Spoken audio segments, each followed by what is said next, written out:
been a whirlwind few months for the Detroit Youth Choir. They made the city proud by becoming in second on the NBC show America's Got Talent. And since then, the choir has performed at a number of events, including America's Thanksgiving Parade.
DYC is changing history, breaking rules like it's criminal, taking the stage and flipping the game like it's reciprocal. During the holidays, we thank 'em for the blessings, but if they second guess it, DYC don't get it started. Oh, oh, oh, mama said. Oh, oh, oh, mama said. Oh, oh, oh, mama said. Oh, oh, oh, mama said. Oh, oh, oh, mama said. Oh, oh, oh, mama said.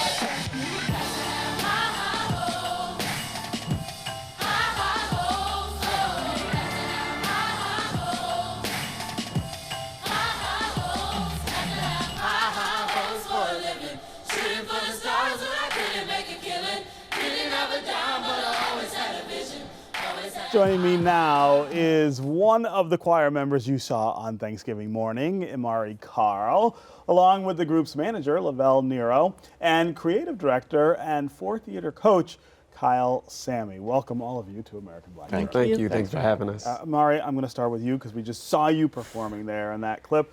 Tell us how long you've been a member of the choir and tell us what you love about being a member.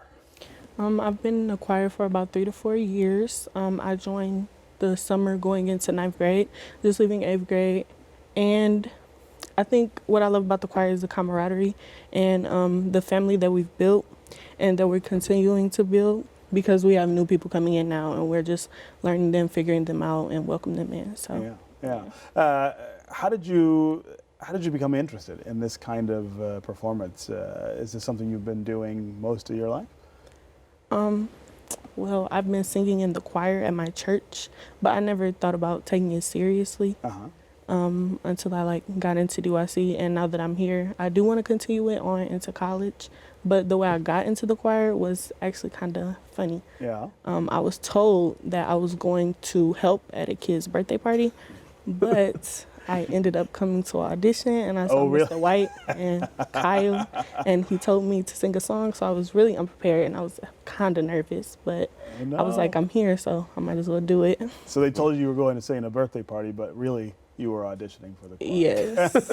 And if they had told you were auditioning, you probably would have said, I'm not going to go do that, right? I don't know what I would have said. Yeah. Probably would have been nervous. Yeah. Kyle, talk about this whirlwind performance run that you guys have been on. My kids were the first ones to come running and tell me that the Detroit Youth Choir was on America's Got Talent. They watch the show all the time. But they were just riveted to every little sort of turn of the trip, and you guys did so well, and it's been crazy since then, right? Yeah. When the kids got the golden buzzer, obviously they couldn't tell anybody, so that was a secret that everybody had to keep. Right. And so then I remember Mr. White telling the staff and the kids that you know, when we go back to America's Got Talent, make sure that you prepare to stay a little bit longer than you expect to. So everybody pack clothes for maybe like 6-7 days or so, and didn't expect to be there for an entire month. Yeah. So we were there at the Lowe's Hotel for an entire month, and we all developed to become like a family where, you know, you don't get those opportunities when you're just seeing the kids at rehearsals, but when you actually live with the kids, With them, right? when they go to school still in the morning, and then rehearsals all day, lunch and dinner, then, you know, a little bit of sightseeing, you turn into a huge family. And that was something that I'm grateful to have experienced. And then of course, Las Vegas, it was like, okay, family reunion, we all going back. And it's just been a wonderful experience that we've all got to enjoy together. Yeah.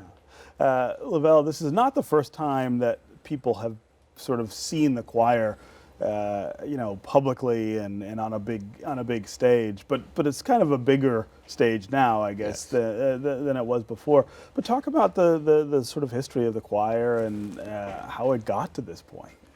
Well, they've been together over 20 years, and Anthony has just been, as the kids say when I was teaching, doing his grind, you know, just, you know, being in the community.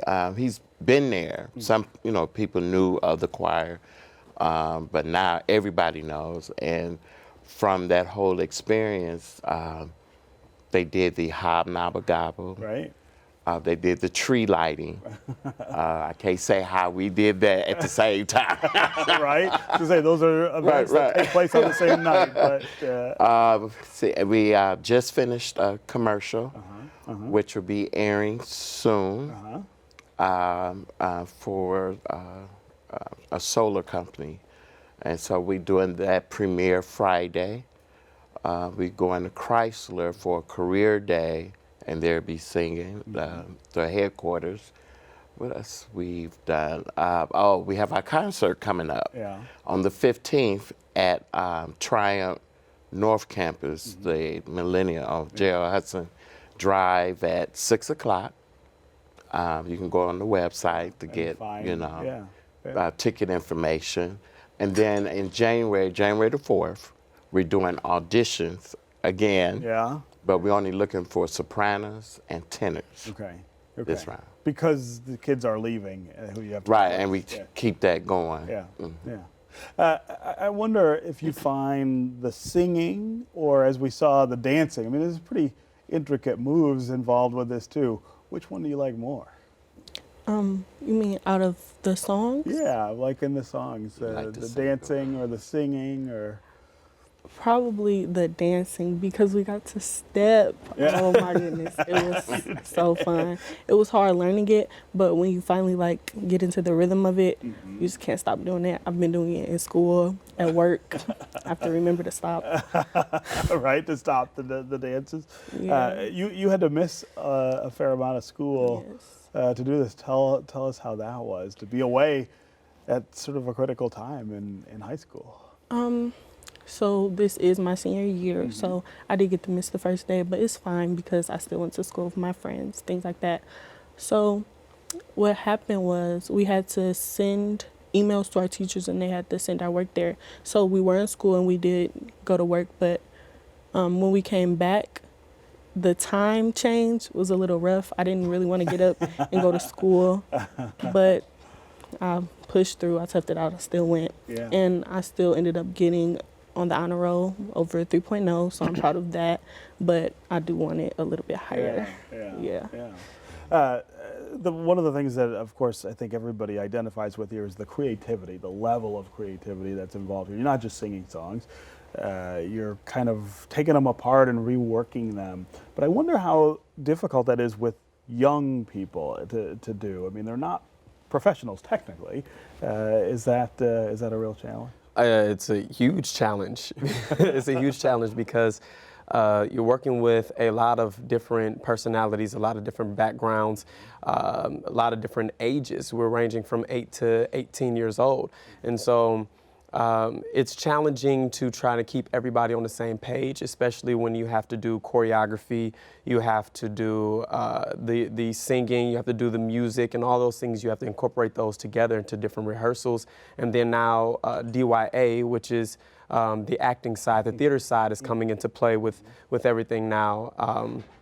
It's a lot to handle, but I think that our staff is doing a very good job of implementing, the disciplines that we need to instill in our children for them to be successful when they grow up. Yeah. Well, it has been quite a run, and I think everybody in Detroit is really proud of everything you guys have done. So congratulations. Thank you. Thank you. Thank you. Yeah.